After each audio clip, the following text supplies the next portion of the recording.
Bismillahirrahmanirrahim. Assalamualaikum warahmatullahi wabarakatuh. Alhamdulillahi rabbil alamin. Al-qail fi kitabihil karim.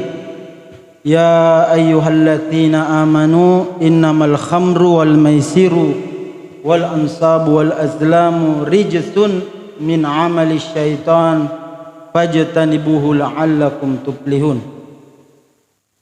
Wassalatu wassalamu ala asyrafil anbiya'i wal mursalin. Al-qail kullu muskirin khamrun wa kullu khamrun haram, atau kama qala Rasulullah sallallahu alaihi wasallam. Amma ba'd, Allahumma zayyinna bizinatil iman waj'alna hudatan muhtadin. Allahumma inna nas'alukal huda wat tuqa wal afafa wal ghina. Allahumma amin. Hadirin wal hadirat, jamaah salat Isya dan salat tarawih yang kita saling mendoakan semoga dirahmati, diberkahi dan diberi keselamatan oleh Allah Subhanahu wa taala. Amin. Tiga nikmat ini selalu kita mohonkan kepada Allah Subhanahu wa taala ketika kita saling menyapa, ketika kita saling bertemu dengan ucapan doa, Assalamualaikum, keselamatan bagi kalian, warahmatullahi, rahmat Allah bagi kalian, wabarakatuh, dan berkah Allah bagi kalian. Jadi sungguh indah ini Islam, bertemunya saling mendoakan kebaikan dan berpisahnya pun saling mendoakan kebaikan. Inilah satu karunia Allah Subhanahu wa taala yang diberikan kepada kita kepada setiap pertemuan. Bahkan di dalam salat berjamaah. Olehnya itu menjadi keutamaan salat berjamaah daripada salat sendiri-sendiri. Karena ada yang mendoakan kita di samping kanan mengucapkan Assalamualaikum warahmatullahi, selamat bagi engkau dan rahmat Allah bagi engkau. Sebelah kiri juga mendoakan kita. Dan insya Allah itu adalah bagian alamat jika kita istiqamah, kita akan mendapatkan husnul khatimah. Hadirin jamaah salat tarawih rahimakumullah, sepertinya baru beberapa hari yang lalu diumumkan bahwa besok kita berpuasa. Baru beberapa lama, baru-baru dirasa dalam berpuasa mi orang lusa, besok tiba-tiba malam ini ada miki di malam ke-26. Sebentar dirasa waktu. Olehnya itu ada mayat di dalam kubur, ditanya dia, kam labista, berapa lama kau hidup di dunia? Jawaban mayat ini mengatakan, qalu labithna yauman aw ba'da yaum. Mereka menjawab, sepertinya saya hidup di dunia 1 hari, setengah hari. Padahal yang ditanya ini ada yang hidup 100 tahun, ada yang hidup puluhan tahun, bahkan ada yang hidup ribuan tahun. Salah satunya adalah umatnya Nabi Nuh. Tapi ketika dia ditanya hanya mengatakan qalu labithna yauman aw ba'da yaum. Saya tinggal di dunia sehari atau setengah hari. Sungguh sebentar di dunia ini. Lebih lama orang di alam kubur. Di kubur ini sudah ada orang usianya di dalam kubur 1000 tahun lebih. Nabi kita Muhammad sallallahu alaihi wasallam umur yang diberikan Allah hanya 60 tahun. Tapi insya Allah jika kita pelihara kebaikan ini, insya Allah kita akan membawa banyak kebaikan. Hadirin jamaah salat tarawih rahimakumullah, saya mengangkat materi tentang narkotika. Kebetulan ini saya punya basic, saya penceramah tetap di lembaga pemasyarakatan, di lapas narkotika Bolangi, di rutan kelas 1 Makassar, di rutan Polda, di Rutan Pangkep dan Polres Maros. Dan saya juga hari ini mewakafkan buku saya untuk masjid. Ini buku saya, Dai Anti Narkotika. Kebetulan saya pendirinya. Saya pendiri ketua ketua Dai Anti Narkotika Indonesia, DPP. Saya pendirinya dan saya mengangkat ini karena penting sekali. Sulawesi Selatan itu darurat narkotika. Iya. Kenapa darurat narkotika Sulawesi Selatan? Tahun lalu orang yang masuk penjara yang ditangani polisi itu terlibat pidana narkotika 2.000 orang. 2.000 orang. Ini khusus kepolisian tangan, belum masuk BNN. Olehnya itulah darurat narkotika tahun lalu saya diberi amanah oleh orang kaya yang peduli dengan peredaran narkotika di Sulawesi Selatan. Saya diberi amanah Yayasan Haji Kalla. Saya disuruh ceramah narkotika di tempat-tempat merah narkotika di Makassar. Saya diminta masuk di Saperia, dijuluki kampung narkotika. Saya disuruh masuk di Pampang, ceramah tentang narkotika. Saya disuruh masuk ceramah di Macini, tempat tentang narkotika. Dan saya disuruh masuk ceramah di Jalan Dangko. Semua tempat ini tempat merah peredaran narkotika. Dan ada menarik Bapak Ibu jamaah salat tarawih, saya hampir mati. Hampir dikeroyok. Dan ini penting sekali ku sampaikan. Saya ceramah narkotika, pengurus masjid itu membunyikan mic keluar. Dan saya menyampaikan begini, lebih baik Anda dengar ceramah saya di masjid ini daripada Anda dengar ceramahku di dalam penjara. Iya kan? Lebih baik saya ceramai kau di sini daripada di dalam penjara saya ceramai kamu. Lantas saya mengatakan, ada yang menyebabkan orang masuk penjara, yaitu sekarang urutan pertama. Kalau di antara 10 tahanan, 7 diantaranya itu pidana narkotika. Iya. Jadi 60-70% ini isi penjara adalah kasus narkotika. Dan saya kutip firman Allah Subhanahu wa taala, bagaimana Allah melebeli benda yang paling jelek. Jadi kalau kita mau tahu benda paling jelek adalah najis, dan Allah melebeli makhluk paling buruk di alam semesta ini adalah syaitan. Dan ternyata Allah di dalam surah Al-Maidah ayat 90 melebeli itu narkotika dengan rijsun min amali syaitan. Rijsun min amali syaitan. Narkotika itu adalah najis. Ini suara ceramah saya ini melempar ini di luar. Baru saya jelaskan najisnya narkotika. Saya kutip hadisnya Nabi, man syaribal khamra, siapa yang mengkonsumsi narkotika apapun mereknya, baik itu sako-sako. Ini kalau di Makassar nasebui sako-sako Pak. Iya. Kalau di Pinrang atau Sidrap nasebui beras Malaysia. Iya. Kalau Jenderal Bintang 2 yang mau dihukum mati nanti itu nasebui sebagai terawas. Iya. Dan memang itu waktu Nabi masih hidup, Nabi pernah mengatakan akan datang suatu zaman khamar itu banyak namanya. Sekarang ini, iya, ada juga yang kasih nama narkotika itu asbat. Asbat. Yang pemilik padepokan di Jawa Barat namanya Gatot Brajamusti, yang artis-artis yang kasih masuk di padepokannya, baru dia hipnotis, dia beritahu sebelum engkau bertemu dengan Tuhan ada medianya. Apa medianya?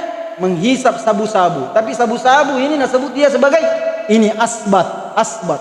Dan itu pengakuan orang-orang yang ditangkap.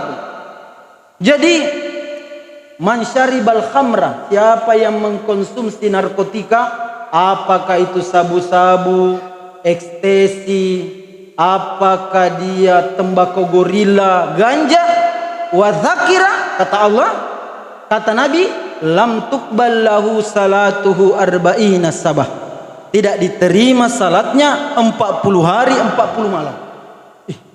Parah. Kalau tai ayam melengket di badan tak, baru kita cuci, baru kita berwudu salat, insya Allah diterima salat karena bersih dari najis.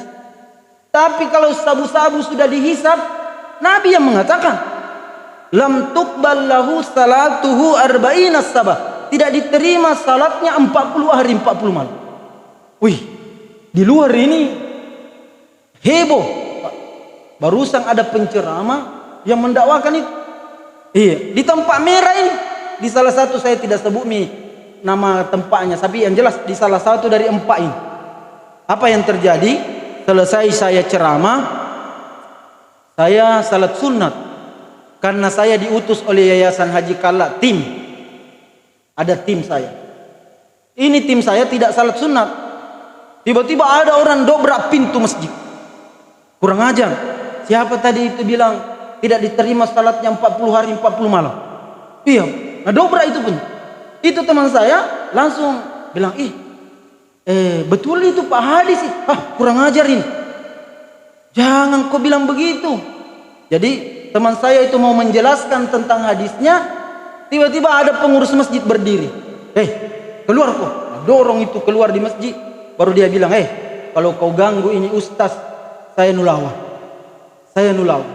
Apa yang terjadi kemudian Bapak Ibu jamaah salat tarawih rahimakumullah? Selesai salat sunnah. Saya tidak lihat peristiwa ini. Saya tidak lihat peristiwa ini secara detail karena saya salat sunnah. Setelah selesai salat, pengurus mendekati saya. Ustaz, duduk maki dulu di sini, yang ki dulu berdiri. Kenapa Pak? Woi, ada tadi orang keberatan isi ceramah. Jadi kenapa dia? Woi, anak-anak begini. Siapa itu? Residivis Ustaz, mantan narapidana keluar masuk di penjara. Mau kak ketemu itu? Kalau dia mantan napi pasti nak ketahu saya. Saya 10 tahun lebih berdakwah di lapas. Kalau orang mantan napi pasti kenal saya. Dia bilang, jangan miki Ustaz, mabuk itu Ustaz. Jadi bagaimana? Tunggu maki, ada bapak ini anaknya brimob di Pak Baim-Baim.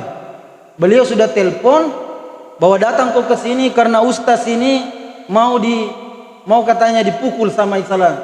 Jadi datang itu, nah bilang itu temannya dari brimob, anaknya bilang suruh mi ustaz itu menunggu di dalam masjid, tunggu sampai saya datang. Begitu datang itu brimob dari Pak Baim-Baim, dia bicara sama saya, aku perkenalkan diriku bahwa saya ini mubalik resmi. Saya ini di belakang saya ini adalah saya dai Kamtipmas di Polda Sulawesi Selatan. Kasih lihat KTA aku. Ini KTA saya. Saya juga dai anti narkotika di BNN. Dan saya datang ke sini diutus oleh Yayasan Haji Kala. Bilang tidak Ustaz, terpukul ki anak-anak kita bilang itu najis narkotika. Kenapa bisa terpukul katanya? Dia bilang di sini tuh anak-anak mata pencariannya.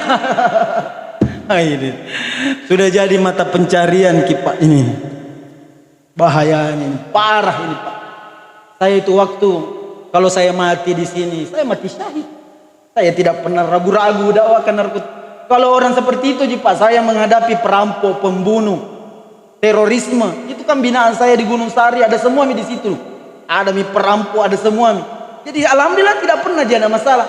Jadi itu waktu brimob itu kawal saya keluar sama Babin Kamtipmas sama kepala Pak Lurahnya.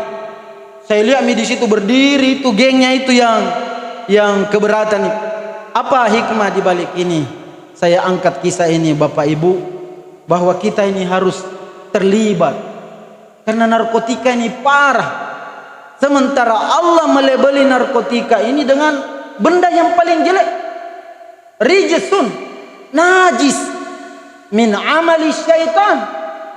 Wajahnya manusia tapi Allah melabeli dia min amali syaitan. Dia melakukan perbuatan syaitan. Jadi berubah statusnya dari manusia menjadi min amali syaitan. Fajtanibuhu, baru Allah tutup ayat itu mengatakan fajtanibuhu, jauhi la'allakum tuflihun, agar kalian beruntung. Jadi sungguh ayat ini kalau jadi pedoman kita bersama-sama mencegah narkotika, maka ini akan bebas. Yang terjadi Pak, hanya banyak penangkapan. Saya kasih tahu kini metodenya polisi. Kenapa begitu mudah orang ditangkap? Kenapa begitu sering ada penangkapan narkoba? Dan kenapa tidak bisa orang lolos? Ini Pak, buktinya itu Jenderal Bintang 2. Iya kan? Kalau mau dipikir itu lolos itu karena 2 bintang di pundaknya. Tapi ku kasih tahu ki ada metode sekarang mengungkap kasus yang pakai kepolisian, aparat hukum. Dia pakai polisi dan pakai jaksa. Apa itu namanya? Justice kolaborator. Ini penting sekali. Apa itu justice kolaborator? Kalau ada orang ditangkap, ini seumpama ditangkap, maka ketika dia di BAP bilang, mau kau bicara? Kalau kau mau bicara, dikasih kau surat justice kolaborator. Maka apa yang terjadi? Apa itu Pak? justice kolaborator. Maka jawablah ini penyidik, itu justice kolaborator adalah surat yang menjadi lampiran kamu ketika menjalani pidanamu di penjara, itu yang engkau lampirkan untuk bermohon pengurangan hukuman. Kalau tidak ada surat justismu, maka tidak ada pengurangan hukumanmu. Maka kalau kau diponis 5 tahun, 5 tahun kau jalani. Kalau kau diponis 4 tahun, 4 tahun kau jalani. Maka hampir semua yang ditangkap kasus narkotika bicara, Bapak, bicara. Dan dia kalau ditanya sama penyidik, di mana kau beli? Ketika dia sepakat kami bilang, iya Pak, saya siap bicara. Maka dia mengatakan, di mana kau beli itu barang? Maka bicara ini, saya beli ke si A. Si A kak beli. Maka ketika dia bilang si A, nah tulis itu penyidik si A. Jadi satu itu menjadi 2 orang nih. Ditanya lagi, orang yang beli sama kau siapa? Bilang orang yang beli sama saya si B, 2 nih. Bayangkan gitu, Bapak. Ketiga, ditanya lagi, biasa tongkol pakai toh? Biasa kau begini toh? Bilang iya. Berngaku sama kau. Bicara supaya kau dapat surat justice. Dulu itu Pak polisi kalau mau mengungkap kasus, nah tindis di kaki meja orang kakinya. Iya, dikasih injik ke kaki meja. Kalau kau tidak bicara, tindis terus sampai tercungkil itu kukunya. Sekarang tidak pakai begitu. Dia pakai metode ini namanya justice kolaborator. Ini pula yang pakai ini Barada Eliezer, sehingga Sambo itu langsung ketahuan bahwa dia pengalaku utama. Ini justice kolaborator. Ini yang membuat penuh isi penjara, Pak. Karena yang tadinya 1 orang menjadi 2, 2 menjadi 3, 3 menjadi 4, 4 menjadi 5 karena mengguritai. Apa yang terjadi? Dia bilang, ini biasa ku temani menghisap. Maka yang tadinya 1, 2, 3, 4, nah tulis nih. Maka apa yang terjadi? Si A, si B, si C, si D menjadi TO. Apa itu TO? Target operasi. Jadi tidak ada orang lulus. Ada dulu orang hebat di Makassar, ku sebut makin namanya nih, supaya ini kita tidak main-main dengan narkoba. Dia mati di Dor di Sulawesi Barat. Siapa namanya? Culang. Mati di Dor. Siapa lagi orang hebat narkoba? Freddy Budiman. Mati di Dor. Dan yang terbaru itu Jenderal Bintang 2. Dan orang Camba bilang kalau ini narkoba dikerja, hendak gagah jago. Hendak gagah jago. Tidak ada orang jago. Semua lari, semua yang orang yang kita mantap itu tidak ada. Sehingga ini saya metode dakwah itu adalah wadzakir fa inna dzikra tanfa'ul mu'minin. Beri peringatan mereka orang yang salat di malam ke-26 bahwa narkotika itu tidak boleh kita main-main. Jadi kalau orang bertanya, Ustaz, bagaimanakah ciri-cirinya itu pengguna narkoba? Iya. Salah satu ciri-cirinya ini kita memilih teman. Kalau ada teman tak di kamarnya, di tasnya ada botol 2 pipetnya. 1 pipetnya lari turun ke sini, 1 pipetnya lari naik. Oh, curiga maki itu pas sabu-sabu, pas sako-sako. Jangan kita man. Jangan kita man. Napa? Ada barangku tolong sama ki duluan. Itu yang pertama. Kita hisap. Nanti cari miki itu barang, apa yang terjadi kemudian? Nah jual nih, nah jadikan maki ATM. Kalau tidak ada wanta anak seorang anak mencuri, Pak, mencuri. Nah curi, nah jual kita tabung LPG-nya mamanya, kompor gasnya, perhiasannya orang tua. Ada yang telepon tahun kemarin saya ini, parahnya ini narkotik. Dosen, Pak, dosen. Karena itu viral saya punya kegiatan disponsori Haji Kalla, dimuat di koran Fajar dan beberapa media. Apa yang terjadi? Nah telepon kak ini. Ustaz, mohon kak petunjuk. Kira-kira ini anakku ini pecandu narkoba ini. Bilang kenapa Pak? Kasih kak petunjuk-petunjuk. Wih, masa hilang perhiasannya istriku? Wih, banyak sekali. Saya tidak tahu perista siapa. Dia dikucurigai. Bilang itu anak tak. Ciri-cirinya itu anak tak suka begadang. Kalau dia pernah bilang saya pernah tidak tidur 2 hari 2 malam. Oh, pernah itu mas sabu-sabu. Saya tahu begitu. Bilang hati-hati Pak. Dia kita dekati. Jadi ini yang pertama. Kalau ada kita dapatkan botol 2 pipetnya, jangan kita manin, jangan. Jangan sampai juga ditemani dia digerebek, diambil tongki itu yang banyak terjadi, Pak. Jangan, lebih baik kita berteman di sini pengurus masjid cengho daripada pas sabu-sabu ditemani. Kalau ditangkap. Yang kedua, ciri-ciri kalau ada pecandu narkoba, ini kita orang tua. Perisa ya nata dompetnya. Perisa dompetnya nata, perisa. Kalau ada didapat, plastik begini. Ini Pak bukan sabu-sabu di. Iya, saya sengaja bawa ini. Ini saya di Al-Markas juga di live video kasih tahu ini bukan sabu-sabu. Ini berasnya istriku kasih masuk plastik, ku kasih jadikan ini contoh karena supaya orang tua yang hadir mendengarkan ceramah saya dia punya bekal. Oh, suruh Kak Ustaz Hamka perisa dompet anakku. Iya, kalau tidur ki anak tak perisa Pak itu. Perisa tiba-tiba dapat ki plastik begini, isinya bening. Jangan ki tundai ambil itu barang tumpah di kloset. Baru kasih tahu ya, nak, dapat ke plastik begini di dompet, mau apa itu? Dia bilang itu Mama begini. Kalau dia menyangkal jangan maki balai-balai Kak. Kuliah itu ada kasih tahu Kak. Sepertinya itu sabu-sabu nak. Jangan bersandiwara maki di situ. Menangis Kak itu kalau kau tidak berhenti mas sabu-sabu. Saya ku kasih tahu ki Bapak Ibu. Itu saya kalau keluar Kak di rutan Polda, itu kan ada 3 lantai di belakang. Di rutannya Polda. Biasa Kak menangis Bapak. Ada perempuan kasihan, satu nagendong anaknya, satu natari anaknya. Kira-kira pergi apa itu? Pergi besuk suaminya yang dipenjara gara-gara narkoba. Kutanya, mau pergi apa di sini Ibu? Bilang, suamiku Ustaz ada di dalam. Apa kasusnya narkoba? Ada Tomikos yang orang tua gak jalan kayak robot, sudah kena stroke. Pergi lihat cucunya. Sehingga itulah penting kita ini. Saya gunakan kesempatan di Ramadan ini sosialis tentang bahaya narkoba. Kalau ada yang bertanya, Ustaz, bagaimana saya tidak terlibat narkoba? Ini karena kita ini 11 bulan yang akan datang. Ini nanti buktinya ketakwaan kita. Kalau Ramadan ini masih terlindungi 11 bulan yang akan datang. Aku kasih satu tips. Dan ini rumus kita tidak terlibat kriminal. Apa itu? Ada rumus anatomi kriminal namanya N tambah K sama dengan C. Apa itu N tambah K sama dengan C?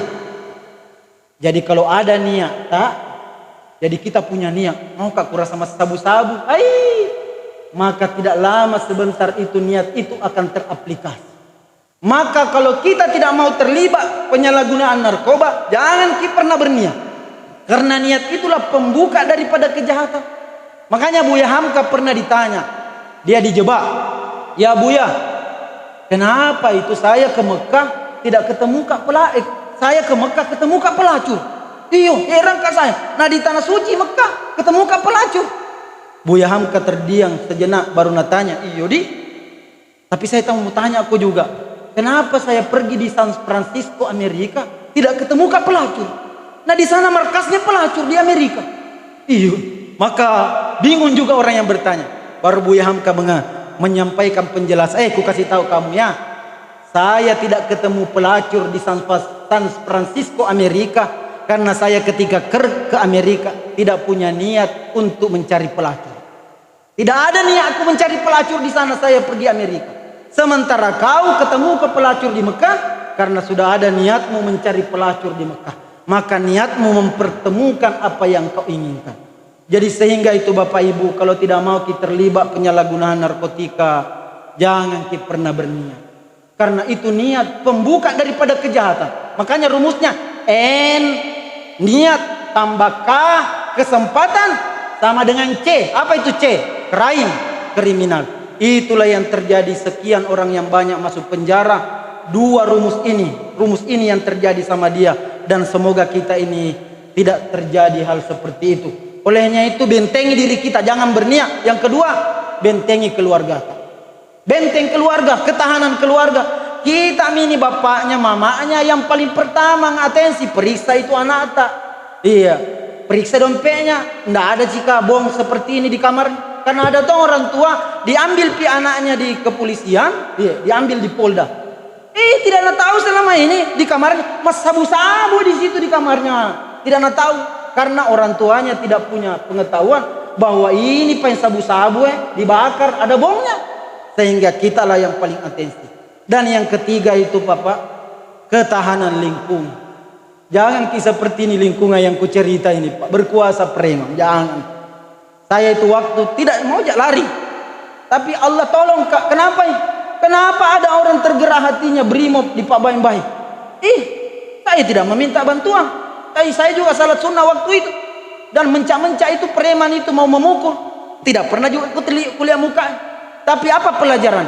Kalau satu lorong berkuasa bajingan seperti ini, satu lorong berkuasa preman seperti ini, dia nanti akan merusak masyarakat, merusak anak-anak. Sehingga itu kita tokoh agama, tokoh masyarakat harus punya pengaruh. Saya alhamdulillah di Maros Pak, tidak juga kuli bilangi diriku berpengaruh di Maros Pak. Setiap malam tahun baru itu Pak, saya di Kabupaten Maros kusuraki Bupati Maros, Komandan Kodim, saya kurati Kapolres, Ketua DPR, bahwa malam tahun baru tidak boleh ada pesta minuman keras di PTB, itu depannya Masjid Al-Markas. Karena kenapa? Kabupaten paling banyak pesantrennya itu Kabupaten Maros. Maros itu 29 pesantren besar, IMIM, Nahdlatul Ulama, dan pencetak ulama itu Kabupaten Maros. Kabupaten kedua banyak pesantrennya ini Kabupaten Goa. Maros itu 29 datanya di kementerian. Kebetulan disertasi saya ini memasukkan data pesantren. Iya, saya alhamdulillah di UIN sering ke masjid ini. Ya, disertasi saya itu Maros kabupaten paling banyak pesantrennya, Goa yang kedua, 27 pesantren besar di Goa. Yang ketiga pesantren yang banyak Makassar, ada 26 pesantren di Makassar. Sehingga ini semua kegiatan lembaga-lembaga agama harus memberi pengaruh. Jangan orang itu yang seperti bajingan-bajingan berpengaruh, dan nanti itu anak-anak kita ke masjid pengaruhi. Sini kau dulu, temani kak dulu putar gelas ini. Putar temani. Maka nanti kalau nak putar gelasnya, 1 gelas cari teman, 5 gelas cari lawan. Iya, itu yang terjadi kalau mabuk nanti kami teman duduknya atau dia membuat mengamuk di masyarakat. Inilah sebagai pesan saya. Jadi untuk kita tidak terjangkiti narkotika, pertama jangan kibeni. Puasa ini sungguh hebat pendidikan. Bayangkan ini, siang hari ini air minum ini halal ini Pak ini. Halal ini air minum di siang hari. Air makanan di siang hari itu halal itu di bulan Ramadan. Tapi kita tidak mau meminumnya, kita tidak mau memakannya, karena tadi malam sudah berniat mulai terbitnya fajar sampai terbenamnya, meskipun halal itu air putih, meski halal itu makanan, tidak mau ku minum, tidak mau ku makan. Berarti nanti kalau sudah Ramadan ada tawariki sakok-sakok, sabu-sabu, beras Malaysia atau tawas, apa dibilang? Ku kasih tahu kau air minum saja 1 bulan tidak ku minum di siang hari, apalagi itu Nabi bilang Allah rijasun, najis itu sabu-sabu, min amali syaitan, dan perbuatan syaitan. Mudah-mudahan ada berkahnya. Aqulu qauli hadza wastaghfirullah li wa lakum innahu huwal ghafurur rahim. Subhanakallahumma wa bihamdik asyhadu an la ilaha illa anta astaghfiruka wa atubu ilaik. Wa akhiru da'wana anil hamdulillahi rabbil alamin. Assalamualaikum warahmatullahi wabarakatuh. Persembahkan oleh Yayasan Haji Muhammad Cengho Sulsel dan Takmir Masjid Muhammad Cengho Goa.